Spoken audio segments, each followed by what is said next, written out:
Everyone, welcome to our channel. Students, हमने start की है सीरीज जिसमें हम स्टडी करें 6 से लेकर 10 तक की कंप्लीट एनसीईआरटी। यहाँ पे हम फिजिक्स, केमिस्ट्री, बायोलॉजी, एनवायरनमेंट सभी सेक्शन डिटेल में डिस्कस कर रहे हैं। देखिए स्टूडेंट्स, ये सीरीज 2 पार्ट में डिवाइडेड है। एक पार्ट में हम इसके नोट डिस्कस कर रहे हैं और एक पार्ट में इसके एमसीक्यू। नोट से हम जनरलाइज कर रहे हैं कि क्या क्या चीज़ें हैं, step by step her topic को समझ रहे हैं, और जो एमसीक्यू है उससे हम समझ रहे हैं कि हम कहाँ पे स्टैंड करते हुए। ठीक है, तो क्वेश्चंस भी करिए, नोट्स भी करिए। मैं गारंटी के साथ बोल सकती हूँ 10th लेवल का तो कोई क्वेश्चन आपका कभी भी गलत नहीं होगा। जिस तरीके से मैं पढ़ा रही हूँ उस तरीके से समझिए हर चीज़। तो ये सीरीज बहुत ही बेनिफिट होने वाली है। किस किस के लिए? टैट के लिए, सी टैट के लिए, कमीशन के लिए, या जो भी कम्पिटिटिव एग्जाम दे रहे हैं जिसमें कि जनरल साइंस आ रही है, वहाँ के लिए ये सीरीज बहुत ही बेनिफिट होने वाली है, क्योंकि यहाँ पे हम हर चीज़ डिस्कस कर रहे हैं। देखिए, मैंने टॉपिक वाइज, चैप्टर वाइज हर चीज़ ऐड की हुई है और उसके एमसीक्यू भी प्रोवाइड करवाए जा रहे हैं, ताकि आपको चीज़ें समझने में बहुत आसानी हो जाए, आपको कोई प्रॉब्लम ही ना हो कभी नहीं। तो इसलिए हमने ये सीरीज़ तैयार की है आपको ईजी वे में हर चीज़ समझने के लिए। तो ये बेनिफिट तो देगी ही आपको। देखिए, चैप्टर वाइज चैप्टर हर चीज़ की है। देखिए स्टूडेंट, जब भी आप कुछ पढ़ रहे हो ना, तो उसके क्वेश्चन ज़रूर साथ में सॉल्व कीजिए। क्वेश्चन से क्या होता है कि हमें पता लगता है कि हम कहाँ पे स्टैंड कर रहे हैं, फिर उसे कॉन्फिडेंस बिल्ड होगा। कॉन्फिडेंस बिल्ड होता है तो हम बेटर काम कर सकते हैं। तो इसलिए ये सीरीज़ बहुत बहुत बेनिफिट होने वाली है जो भी कम्पिटिटिव एग्जाम की तैयारी कर रहे हैं। तो चलिए देखिए, 10th 9th तक तो हमने पूरा डिस्कस कर लिए सारे सेक्शन। अब आती है 10th की बारी। 10th में हमने केमिस्ट्री पूरी डिटेल में डिस्कस कर ली है। अब आती है फिजिक्स। फिजिक्स में आज हम डिस्कस करने वाले हैं नोट्स। देखिए, नोट्स में हमने फालतू चीज़ें कोई नहीं ऐड की हैं, जो कम्पिटिटिव पॉइंट ऑफ व्यू से इंपॉर्टेंट है वही चीज़ें ऐड की हैं। बाकी चीज़ें मैं आपको ओरली समझा रही हूँ ताकि आपकी चीज़ें आपको बहुत ईजी वे में समझ आ जाए। देखिए, आज हम जो चैप्टर करने वाले हैं वो आता है इलेक्ट्रिसिटी। इलेक्ट्रिसिटी से आप क्या समझते हैं? हमारे घरों में इलेक्ट्रिसिटी आती है ना, तो इलेक्ट्रिसिटी जो हमारे घर में आती है वो कैसे आती है?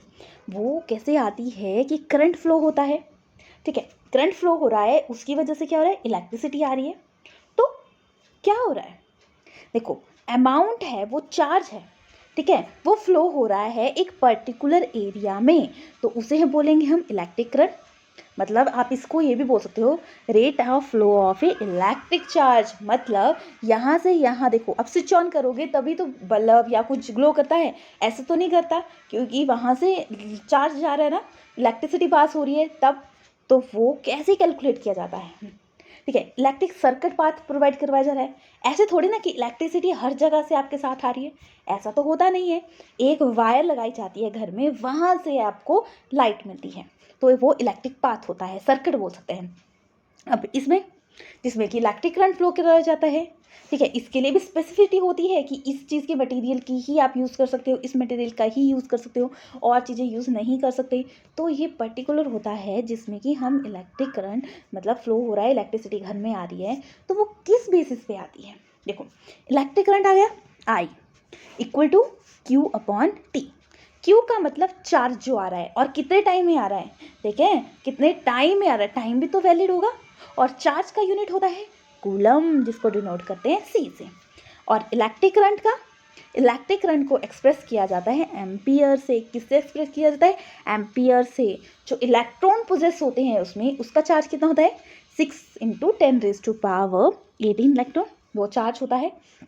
और एम्पियर से हम इलेक्ट्रिक करंट डिनोट करें, उसके यूनिट्स क्या आगे देखिए, 1 एम्पियर, ठीक है, एम्पियर उसका यूनिट आ गया, और 1 कूलम अपॉन सेकेंड। कूलम मतलब चार्ज एंड सेकेंड मतलब टाइम। तो इससे हम कैलकुलेट करते हैं इलेक्ट्रिक करंट। इंस्ट्रूमेंट यूज़ किया जाता है एमीटर। एम्पियर इसके यूनिट आ गए, और इसका इंस्ट्रूमेंट जो यूज़ किया जाता है वो एम्पियर। देखो सेम है, याद करना ईजी होगा। और इलेक्ट्रिक करंट फ्लो होता है positive terminal to negative terminal, या negative terminal to positive terminal. एक साइड प्रेशर ज़्यादा होगा तब दूसरी साइड जाएगा ना, या अदरवाइज इक्वली होगा तो जाएगा ही नहीं। तो एक तरफ ज़्यादा होगा, positive to negative terminal to positive terminal, ऐसे फ्लो होता है आपका इलेक्ट्रिक करंट। अब ये तो समझ आ गया, इलेक्ट्रिसिटी आ गई घर में, इलेक्ट्रिक करंट फ्लो हो गया।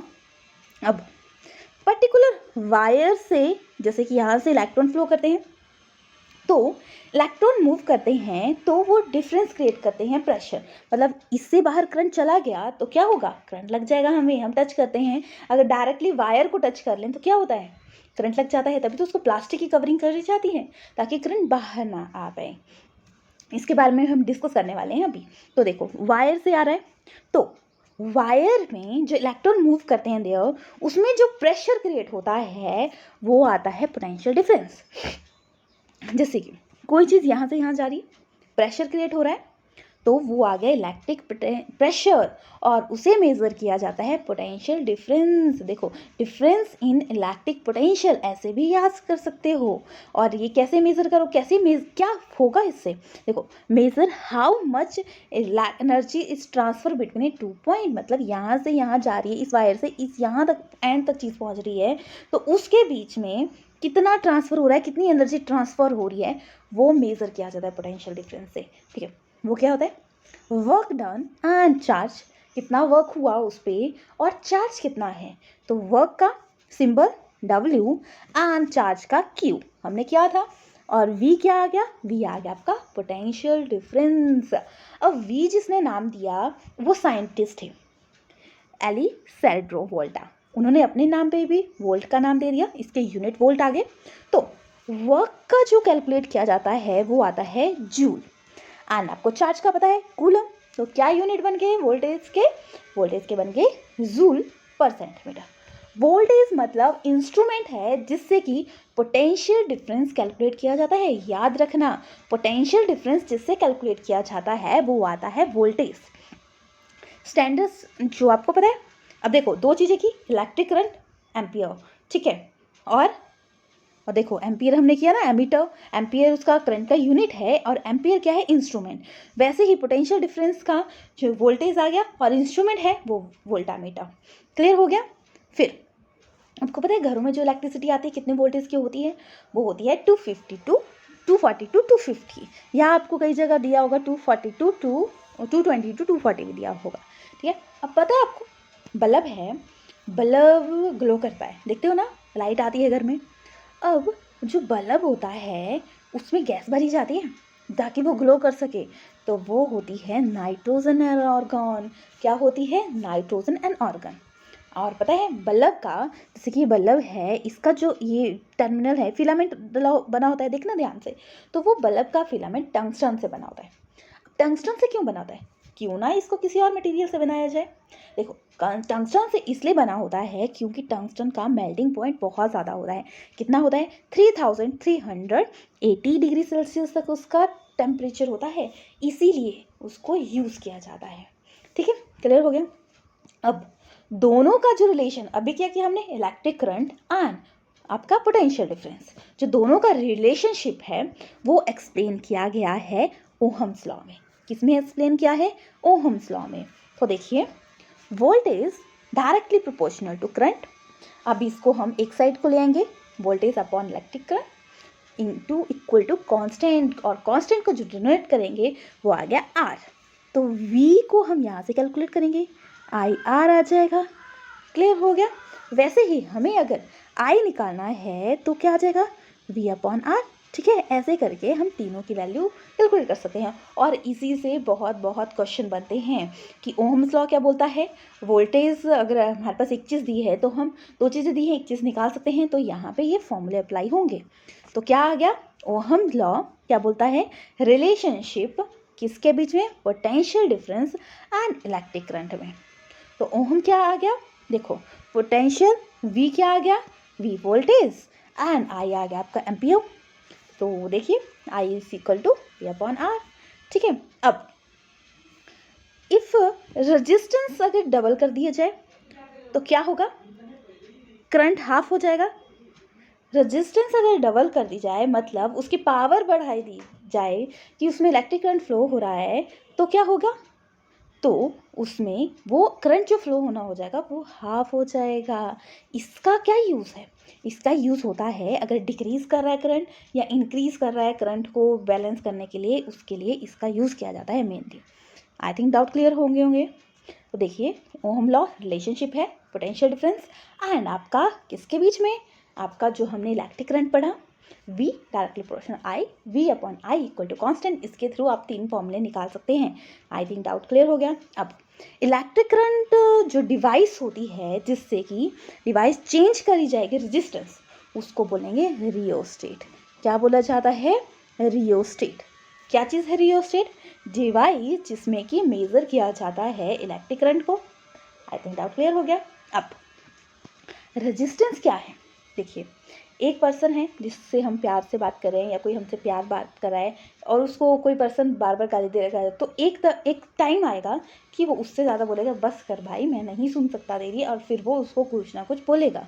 ऐसा होता है क्योंकि हर किसी का एक होता है कि इससे बात नहीं सुन सकते। तो फिर क्या होगा? किस पे डिपेंड करता है ये चीज़ें? देखो, तो वो पावर आ गई, मतलब सुन लिया, तो वही रेजिस्टेंस होती है कि इलेक्ट्रिक जो करंट फ्लो हो रहा है उसकी रेजिस्टेंस क्या है कि वो पावर की, मतलब बोल सकते हो कि करंट फ्लो कर रहा है इस रेंज तक, इस रेंज से, कुछ ऐसा क्या चीज़ है ये। तो वो किस पे डिपेंड करेगी? वो डिपेंड करेगी लेंथ पे। अगर माना सीधी लाइन है तो सीधी में इलेक्ट्रॉन जल्दी फ्लो करेगा। बाई चांस अगर क्रॉस सेक्शन में है तो ये टाइम ज़्यादा लेगा। और वैसे ही नेचर कैसे है, जैसे कि एक पर्सन है शांत स्वभाव का है, मतलब फ्लो इजली कर रहा है, ठीक है, और कोई गुस्सेबाज है, लड़ाई झगड़ के बहुत कॉम्प्लिकेटेड करके चीज़ें कर रहा है, तो मटेरियल कैसा है उस पर भी डिपेंड करता है। और इसको कैलकुलेट कैसे किया जाता है? Resistivity R directly proportional to length upon I, R equal to length upon A, तो आर आ जाएगा equal to rho length upon A. Length मतलब एरिया, सॉरी लेंथ मतलब लंबाई, एरिया मतलब A. Rho is the constant proportionality हो जाएगा, जिसको बोलेंगे इलेक्ट्रिक रेजिस्टिविटी, जो मेजर की जाएगी इलेक्ट्रिक करंट की। यूनिट क्या हुए? इसके यूनिट आ गए ओहम मीटर। क्या यूनिट आ गए? Ohm meter. अब इन चीज़ें हैं हमारे चारों ओर, उन सब की रेजिस्टिविटी होती है। अब किस रेंज की रेजिस्टिविटी होगी कि करंट फ्लो होगा नहीं होगा, तो वो पढ़ते हैं। अगर सब्सटेंस है जिसमें कि आपका लो रेजिस्टिविटी है, मतलब सहने की ताकत कम है, तो वो फटाफट बक बक बक करने वाला पर्सन होगा, तो वो बक बक करता रहेगा, लो रेजिस्टिविटी है। वो रेंज कितनी तक आ जाएगी? 10⁻⁻8 ओहम मीटर से 10⁻⁻6 ओहम मीटर तक। वो क्या होंगे? गुड कंडक्टर होंगे। वैसे ही मेटल अलॉय जिसमें कि हाई रेजिस्टिविटी होगी, रेंज 10⁻12 से लेके 10⁻, ओहम मीटर। ये क्या होंगे? इंसुलेटर। हाई रेजिस्टिविटी मतलब इसमें करंट फ्लो नहीं करेगा इजीली। क्लियर हो गया? अब देखिए, अब एलॉय यूज़ किए जाते हैं इसके लिए, क्योंकि एलॉय क्या होते हैं? ऑक्सीडाइज नहीं होते रेडली हाई टेम्परेचर पे भी, इसलिए एलॉय का यूज़ किया जाता है। टंगस्टन जो है वो फिलामेंट बनाने में यूज़ किया जाता है। क्लियर हो गया? अब देखिए, हम यहाँ पे कुछ मटेरियल पढ़ेंगे जिसकी रेजिस्टिविटी रेंज पढ़ेंगे, और पढ़ेंगे कि देखिए रेंज कितनी है। ये है, जैसे कि ये दिया हुआ है, आप खुद देख लेना, यहाँ पे चार्ट मैंने आपको बता दिया। फिर आते हैं एलॉयज। एलॉयज क्या होते हैं? 2 या 2-3 मेटल से मिलके बने होते हैं, जो क्या करते हैं? स्ट्रॉन्ग एबिलिटी होती है।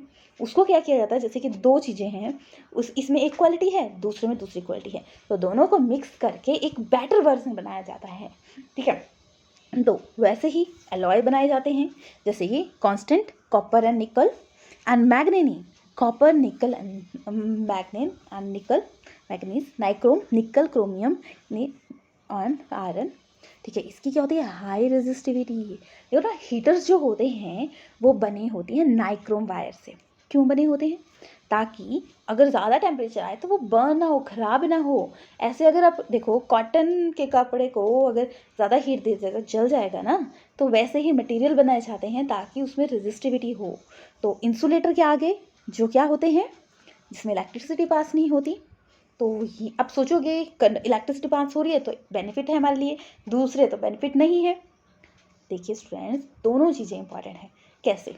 अब कंडक्टर्स हैं, इलेक्ट्रिसिटी पास हो रही है, तो वो बेटर वर्जन, मतलब इलेक्ट्रिसिटी पास हो रही है तो हमारे घरों में इलेक्ट्रिसिटी आ रही है, बट उसको जो कवर किया जाता है किससे किया जाता है?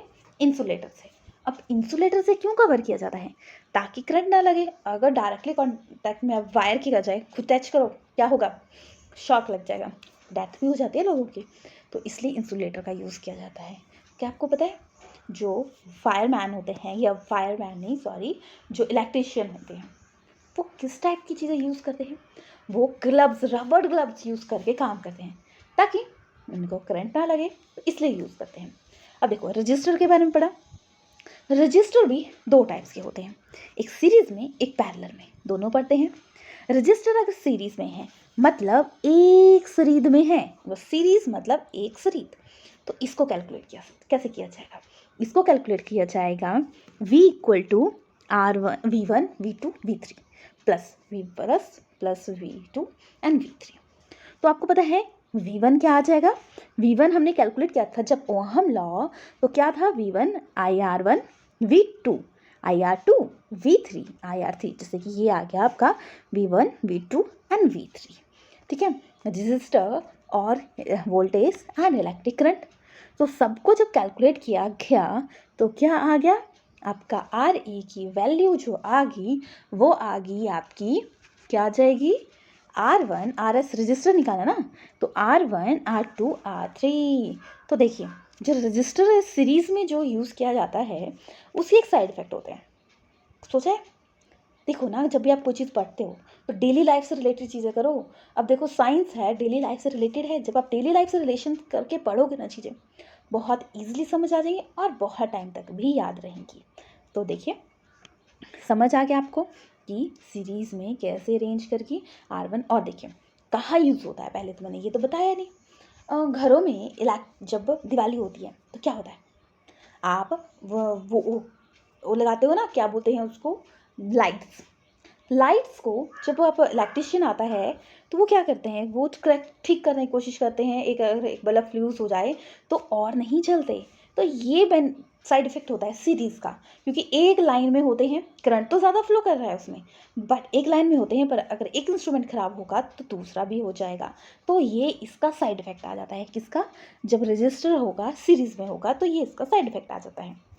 फिर पैरेलल का, पैरेलल में ये साइड इफेक्ट नहीं होता। ये इसमें जो फ्लो हो रहा है वो सर्किट में वो क्या होगा? रेजिस्टेंस लो होगी, बट जो उसमें ये बेनिफिट होगा अलग अलग टाइप के इंस्ट्रूमेंट बनाने के लिए। देखो ये पैरेलल में है, कैसे बना हुआ है? तो यहाँ पे भी हम ये यूज़ करेंगे। क्या यूज़ करेंगे? आई, ठीक है, आई क्या आ जाएगा? I1 I2 I3। तो आई क्या आ जाता है? आई की वैल्यू आती है I1 की VIR1, वैसे ही I2 की VR2, वैसे ही I3 की VI3। ठीक है, देखो हमने जब पहले यूज़ किया था वोल्टेज यूज़ किया था, यहाँ पे हम I यूज़ करेंगे जब पैरेलल में है। तो I क्या होता है? V/R1। तो यहाँ पे हम V क्या लेंगे? कांस्टेंट ले लेंगे। तो RE आ गया आपके पास, क्या आ जाएगा? R1/R1 1/R2 and 1/R3। तो देखो वहाँ पे क्या था? RS R1 R2 R3, और ये क्या है? अपॉन में है, क्योंकि पैरेलल में है, सीधे में है ये एक चीज़ें। ठीक है, तो यहाँ पे पैरेलल में आ जाएगा। ये हो गया। इससे बहुत सारे इंस्ट्रूमेंट बनाए जाते हैं और इसका अब यह मैंने एक्सप्लेन कर दिया चीज़ें। ठीक है, क्लियर होगी। चलिए नेक्स्ट करते हैं। Heating effect of A current. आपने देखा है ना, चीज़ें आप इलेक्ट्रॉन्स फ्लो करवाते हो तो क्या होता है? हीट प्रोड्यूस होती है कुछ कुछ इंस्ट्रूमेंट में, जैसे कि हीटर प्रेस करने में काम आता है, और पानी गर्म के लिए। ठीक है, तो ये कुछ आपके क्या हैं? इंस्ट्रूमेंट हैं जहाँ पे हीटिंग इफेक्ट अप्लाई होता है। बट यहाँ पे क्या रूल अप्लाई होता होगा? देखिए फिजिक्स है, फॉर्मूले के बिना तो चलती नहीं है।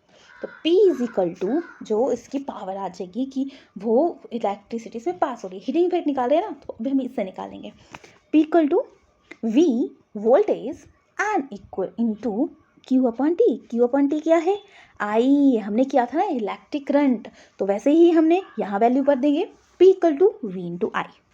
क्लियर हो गया? अब नेक्स्ट सेक्शन में हम क्या करेंगे?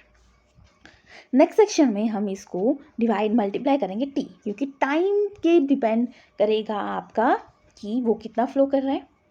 फिर क्या करेंगे? फिर हम हीटिंग इफेक्ट निकालेंगे। Heating effect H is equal to VIT।